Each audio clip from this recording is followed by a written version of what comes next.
Hi YouTube and happy Tuesday. This will be a quick demonstration of how you can install add-ins to your Casio Pocket Viewer using the PV Applications Manager or pvm.exe running on Linux using Windows emulation with Wine. I went ahead and downloaded a copy of the original Casio PV Sync suite and installed the PC Sync suite to a emulated drive C within my Wine emulation. You can see the path on my screen here. Let me zoom in so you can see that a bit better. And I'm going to go ahead and use that to install a program called Bootstrap, which makes it possible to use PV Uploader, which, as I understand, is a Linux-based alternative for PV Applications Manager. To run PVM, I'll go ahead in this folder. You can see it's within .wine. It's a local wine directory that's representing drive C. I'll go ahead and run with wine pvm.exe.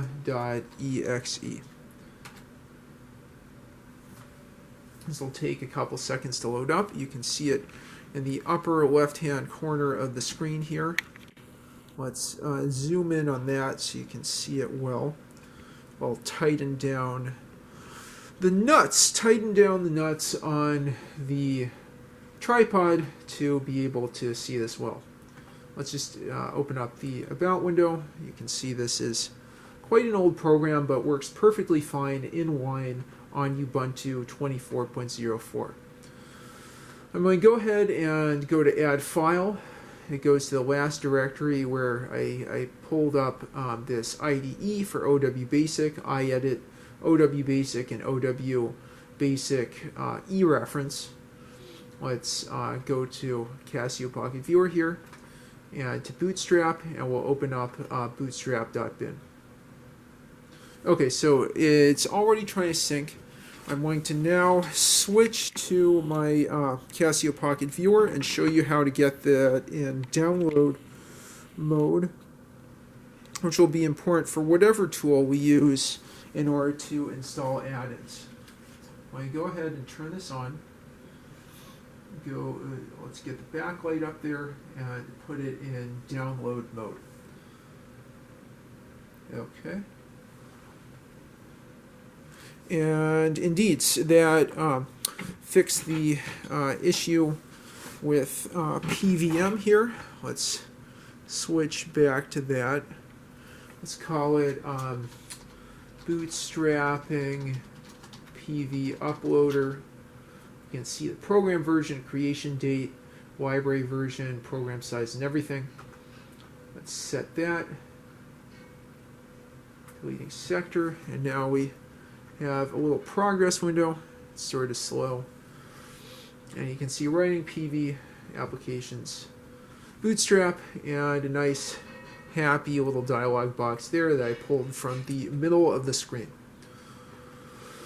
I didn't show it earlier, but for COM setups, pretty easy. I set this to emulated COM1, which happens to be soft linked to TTY S0 and the speed to 38,400 baud as we had for PV Link, and that seemed to do the trick quite well.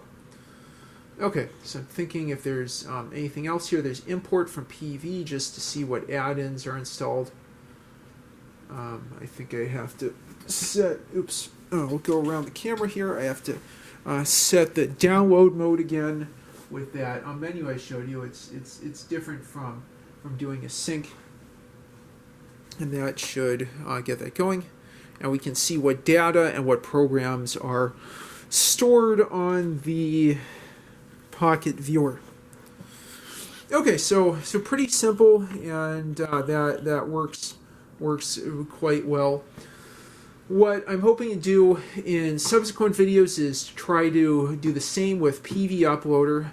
I hope that will just take bin files or add-in programs as inputs, I see it, specified for LZH input. I'm also interested in reading through the Bootstrap tech note to understand how PV uploader works and maybe to edit the source code to patch it as necessary.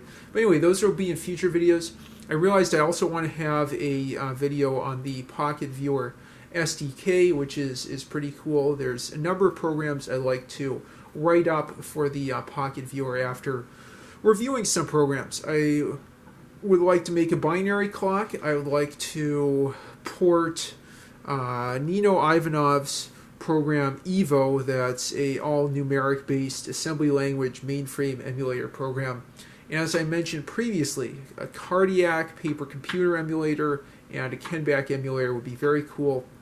From what I can see, the SDK is not bad to work with. I think it has an emulator and it runs within Wine quite well.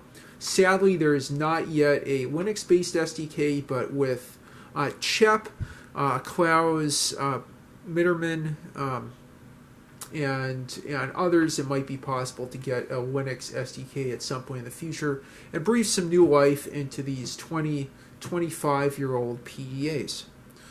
Okay, so with that, I appreciate your attention.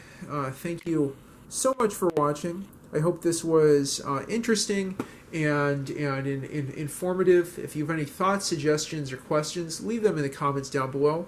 And if you like what you see, please like and subscribe as always. Thanks again for watching, and have a great rest of your week.